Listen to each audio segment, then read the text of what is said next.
এই মাদ্রাসা প্রতিষ্ঠান করেছিল যারা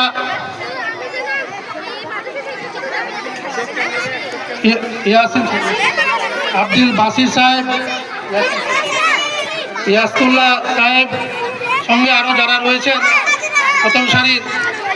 আমরা জানি একটা প্রতিষ্ঠান তৈরি করতে গেলে সহজে হয় না, তার জন্যে কত সংঘর্ষ করতে হয়, কত ত্যাগ করতে হয়।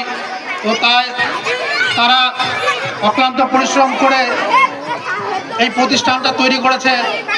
তাই জন্য তাদেরকে অনেক অনেক ধন্যবাদ দেওয়াও কম হয়ে যাবে। তাদের এই অবদান চিরস্মরণীয় হয়ে থাকবে। আজকে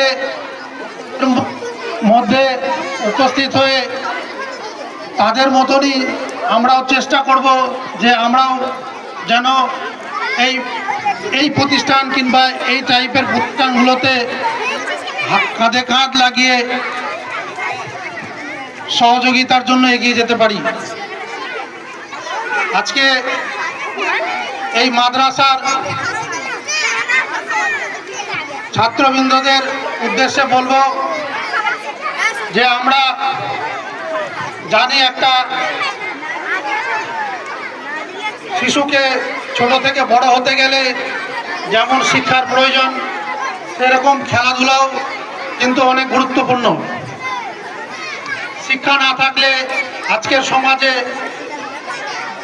চলা যেমন সম্ভব না, সেরকম বড় হতে গেলে শারীরিক শক্তি, শারীরিক ক্ষমতা এই খেলাধুলার মাধ্যমে আসে। তাই বিশেষ কিছু আমি বলবো না। এই মাদ্রাসার প্রত্যেকটা ছাত্রছাত্রীর উদ্দেশ্যে আমি এটুকুই বলবো যে পড়াশোনার পাশাপাশি খেলাধুলাটাও এভাবেই চালিয়ে যাও।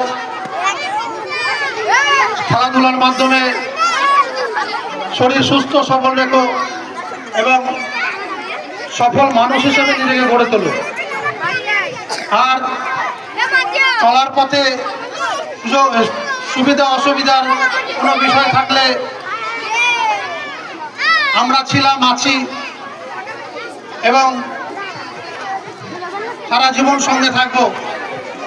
আপনাদের মধ্যে সবাই হয়তো আমাকে সরাসরি নাও পেতে পারেন, তার জন্য আমাদের এখানে আপনাদের লোকাল ছেলে, আমাদের ভাই মেডেল আছে, আমাদের রাজা ভাই আছে, সাতালেব আছে, মুতালেব আছে। আপনারা কোনো সুবিধা অসুবিধার কথা